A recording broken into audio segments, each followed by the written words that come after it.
जय हिंद प्यारे दोस्तों। आज का ये video UP DElEd third semester के विद्यार्थियों के लिए बेहद खास होने वाला है।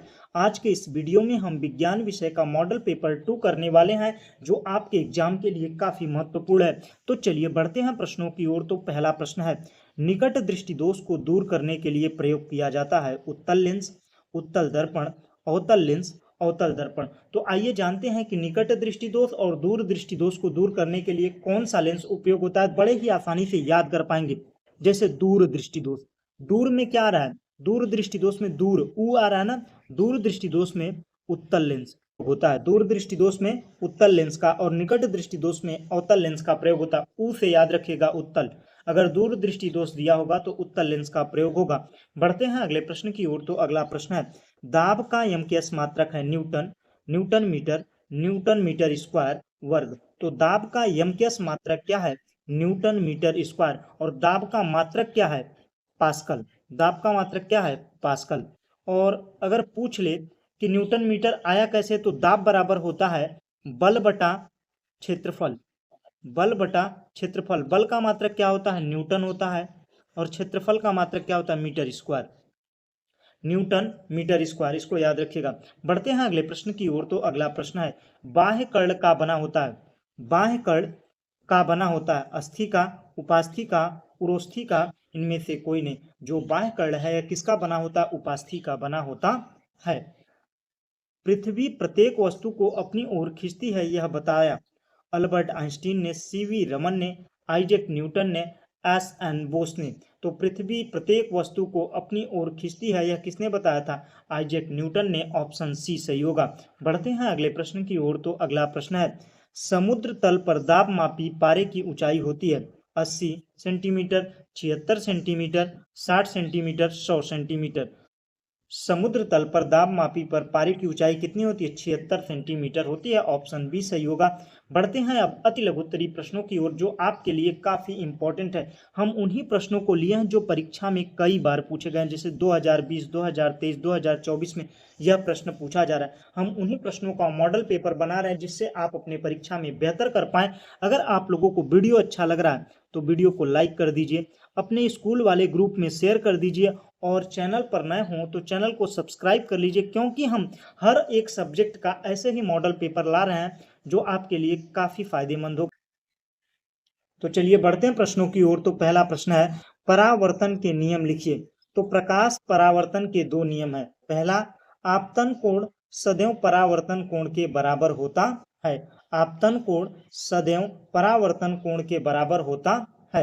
आपतित किरण, परावर्तित किरण, आपतन बिंदु, अभिलंब तीनों एक ही तल में होते हैं। आइए इसको समझते हैं इस चित्र के माध्यम से। देखिए, यह हुआ आपतन कोण, यह हुआ परावर्तन कोण। ये क्या हुआ, परावर्तन कोण। यह क्या हुआ, अविलंब हुआ। कोण आई बराबर कोण आर, इसको लिख सकते हैं। ये क्या हुआ, आपतन कोण, ये क्या हुआ, परावर्तन कोण, इसको याद रखिएगा। और दूसरा नियम क्या बताता है, और दूसरा नियम कहता है आपतित किरण, परावर्तित किरण, अभिलंब, आपतन बिंदु तीनों एक ही तल पर होते हैं। यह दूसरा नियम है। मैंने दोनों नियम क्लियर कर दिए। बढ़ते हैं अब अगले प्रश्न की ओर। तो अगला प्रश्न है, दाब का एसआई मात्रक। जो मैंने वहां पर डिटेल में ऑप्शनल में बताया था, वही सारी चीजें यहाँ पर है। दाब का मात्रक क्या है, दाब का मात्रक पास्कल है, और पास्कल बराबर होता है 1 न्यूटन अपॉन मीटर स्क्वायर। तो 1 पास्कल बराबर होता है 1 न्यूटन पर मीटर स्क्वायर। इस प्रकार से आप लिख सकते हैं। अब बात करते हैं अगले प्रश्न की कि फुलरीन किसे कहते हैं। कहते हैं फुलरीन कार्बन का एक क्रिस्टलीय अपरूप है।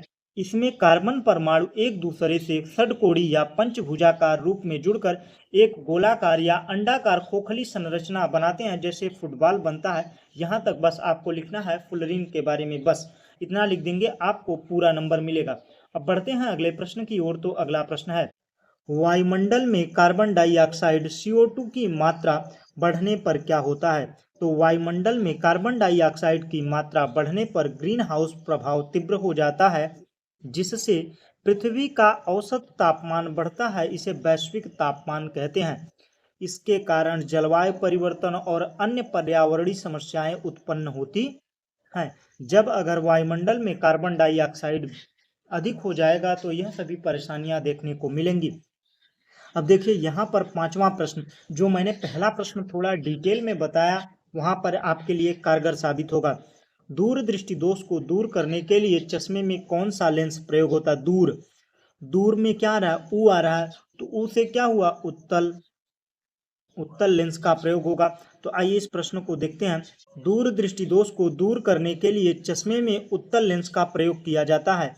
इस दोष में पास की वस्तुएं स्पष्ट नहीं दिखाई देती और दूर की वस्तुएं स्पष्ट दिखाई देती हैं। बढ़ते हैं अगले प्रश्न की ओर। तो अगला प्रश्न है, खाने वाला सोडा और धामन सोडा का रासायनिक सूत्र बताइए।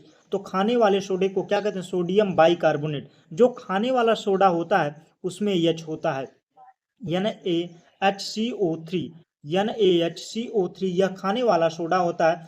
और धावन सोडा जिसे सोडियम कार्बोनेट कहते हैं, Na2CO3, Na2CO3, Na2CO3 यह धावन सोडा का है। जिसमें यच नहीं रहेगा वह धोने वाला सोडा है, और जिसमें यच रहेगा वो खाने वाला सोडा है। बस इतना थोड़ा सा माइंडसेट क्लियर करके रखिएगा, इतने से ही डिफरेंस आप कर पाएंगे। बढ़ते हैं अगले प्रश्न की ओर। अब हम लघुत्तरी प्रश्नों को करने वाले हैं। जैसे आपके परीक्षा में प्रश्न जैसे आपके परीक्षा में प्रश्न पत्र बनते हैं वैसे ही आपको यहाँ इस मॉडल पेपर में प्रश्न पत्र देखने को मिलेंगे। तो आइए अब लघुत्तरी प्रश्नों को करते हैं जो 2020, 21, 24 में पूछा गया है। मनुष्य के उत्सर्जन तंत्र का नामांकित चित्र बनाकर कार्य बताइए। तो आइए जानते हैं उत्सर्जन तंत्र है क्या। शरीर में अपशिष्ट हानिकारक पदार्थ को बाहर निकालने की प्रक्रिया क्या कहलाती है? उत्सर्जन कहलाती है। मनुष्य में मुख्य उत्सर्जी अंग क्या है? किडनी है, त्वचा है, आंख है, फेफड़ा है, यह सभी क्या है? उत्सर्जी अंग हैं। अब बात करते हैं मुख्य भाग कौन कौन से हैं। वृक्क, सेम के आकार की संरचना तो रक्त को छानकर यूरिया जैसे अपशिष्ट पदार्थों को अलग करती है और मूत्र का निर्माण करती है। यह कौन काम करता है? किडनी। उसके बाद में मूत्र वाहिनी, मूत्र के मार्ग में मूत्र को मूत्राशय तक ले जाने वाली नलिका को क्या कहते हैं? मूत्र वाहिनी कहते हैं। बढ़ते हैं अगले पॉइंट की ओर। तो अगला पॉइंट है मूत्राशय। थैलीनुमा संरचना जहां मूत्र अस्थायी रूप से संग्रहित होता है उसे क्या कहते हैं? मूत्राशय। और उसके बाद में मूत्र मार्ग, वह नलिका जिसके द्वारा मूत्र शरीर से बाहर निकलता है उसे क्या कहते हैं? मूत्र मार्ग। आइए चित्र के माध्यम से समझते हैं। किडनी क्या काम करता है? रक्त में उपस्थित यूरिया को फिल्टर करके बाहर निकालता है। उसके बाद में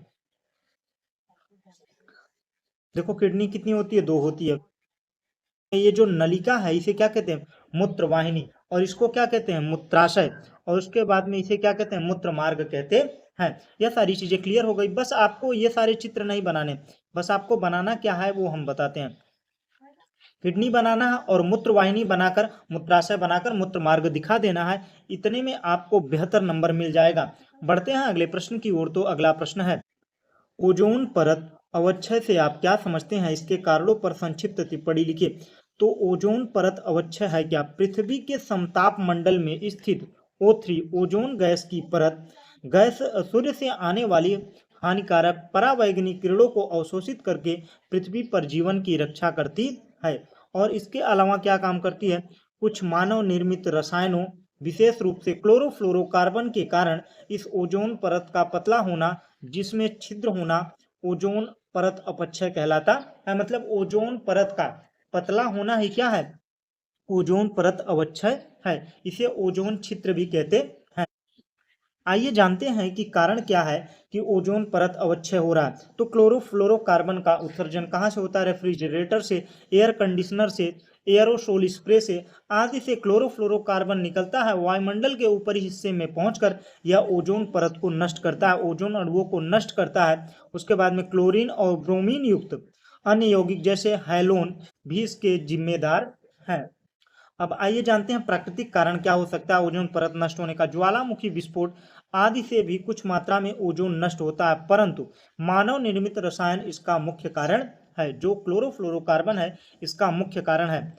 यह अपक्षय त्वचा कैंसर, मोतियाबिंद जैसी बीमारियों और पारिस्थितिक तंत्र पर नकारात्मक प्रभाव का कारण बन सकता है। अगर यह ओजोन परत अपक्षय इसी तरीके से बढ़ता रहा तो त्वचा कैंसर देखने को मिलेगा, मोतियाबिंद बीमारी जैसी देखने को मिलेंगी। अब बढ़ते हैं अगले प्रश्न की ओर। तो अगला प्रश्न है, प्रश्न तीसरा, सुचालक और कुचालक पदार्थों में अंतर उदाहरण देकर स्पष्ट कीजिए। तो सुचालक कौन होते हैं, कुचालक कौन होते हैं? सुचालक वह होते हैं जो इलेक्ट्रॉन आसानी से त्याग कर सकते हैं, जिसमें इलेक्ट्रॉनों की मात्रा अधिक होती है, आवेशों की मात्रा अधिक होती है, वो क्या कहलाते हैं? सुचालक। और जिसमें इलेक्ट्रॉन फ्री अवस्था में नहीं रहते हैं, उन्हें क्या कहा जाता है? कुचालक कहा जाता है।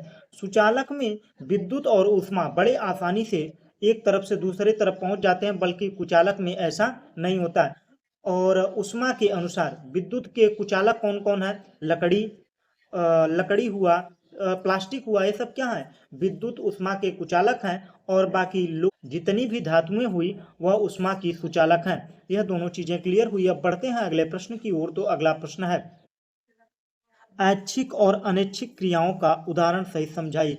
ऐच्छिक क्रियाएं, ये वो क्रियाएं हैं जो हमारी इच्छा से नियंत्रित होती हैं, जिन्हें हम सोच समझ कर करते हैं। यह नियंत्रण मुख्यतः मस्तिष्क के द्वारा होता है। मतलब ऐच्छिक क्रियाएं वह होती हैं जिन पर हमारा नियंत्रण होता है, जैसे हाथ उठाना, चलना फिरना, घूमना टहलना, ये सब क्या है? ऐच्छिक क्रियाएं।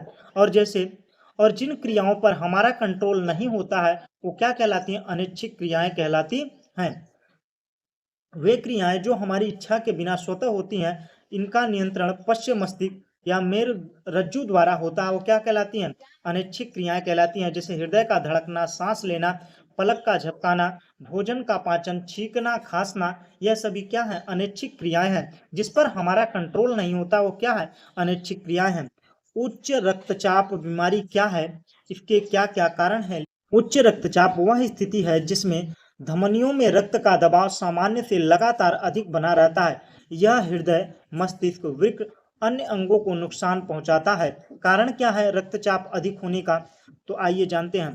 जीवन शैली, अस्वस्थ आहार, अधिक नमक, वसा, शारीरिक निष्क्रियता, मोटापा, धूम्रपान, अत्यधिक शराब का सेवन करना, यह सभी क्या है? रक्तचाप के कारण है। और इसके अलावा आयु, उम्र बढ़ने के साथ साथ खतरा बढ़ता है। अनुवांशिक, पारिवारिक इतिहास के कारण भी होता है। अन्य बीमारी, मधुमेह, गुर्दे की बीमारी, थायराइड की समस्या होती है। और दवाओं के दुष्प्रभाव के कारण भी क्या होता है? उच्च रक्तचाप हो जाता है। अब बढ़ते हैं अगले प्रश्न की ओर। तो अगला प्रश्न है, वन संरक्षण एवं वन्य जीव संरक्षण के दो दो उपाय लिखे। तो वन संरक्षण के दो उपाय, पुनर्वनरोपण, नवीकरण, काटे हुए वनों के स्थान पर नए क्षेत्र में पेड़ लगाना, अवैध कटाई पर रोक लगाना, वनों की अंधाधुंध अवैध कटाई को सख्त रोकना और नियंत्रित कटाई को बढ़ावा देना। और इसके अलावा वन्य जीव संरक्षण का उपाय, प्राकृतिक आवासों की सुरक्षा, राष्ट्रीय उद्यानों, वन्य जीव अभ्यास, बायोस्फीयर रिजर्व की स्थापना और इसका प्रबंधन करना, जिससे वन संरक्षण हो सके। इसके अलावा और क्या करना? अवैध शिकार पर रोक लगाना, वन्य जीवों के अवैध शिकार और अंगों को व्यापार पर कठोर कानून बनाना और इन्हें लागू करना। यह सारी चीजें अगर करेंगे तो वन संरक्षण हो पाएगा। अब लास्ट प्रश्न की ओर बढ़ते हैं। खाद्य परिरक्षण से आप क्या समझते हैं?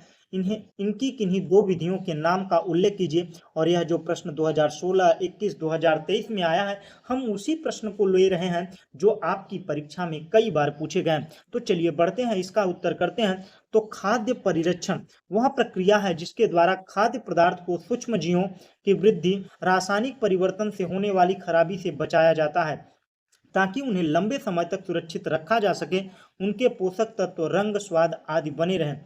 इसीलिए खाद्य परिरक्षक का उपयोग किया जाता है। खाद्य परिरक्षक की दो विधियां, निर्जलीकरण, इस विधि में खाद्य पदार्थ से पानी की मात्रा सुखाकर निकाल दिया जाता है। पानी की कमी के कारण सूक्ष्म जीव की वृद्धि नहीं कर पाता है। उदाहरण, अनाज, दालें, मेवे, पापड़। धूप में सब्जियां सुखाने के कारण क्या होता है? वह लंबे समय तक स्टोर कर पाते हैं। इसके अलावा क्या करना होगा?